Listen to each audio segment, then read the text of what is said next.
طبق عراقي حلو لذيذ جدا. اقلي شوية بصل، كلش راح يعجبكم. حاول احكي عراقي عشان الطبق اليوم عراقي.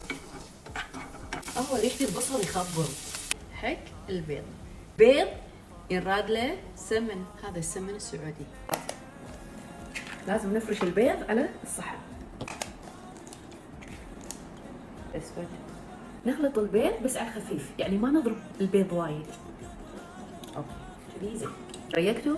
تغديتوا؟ تعشيتوا؟ تعالوا اكلوا معاي. تعالوا. اسوي اليوم باقلة بالدهن. والله اضبطها واكلها واقول لكم لذيذة ولا مو لذيذة. نفسفس او نقشر الباقلة ونخليه على جنب. هو طبعا حار بس احاول اني يعني اقشر اكبر كمية. ما فسفستها عدل. هاي الباقلة. زين، راح انكتب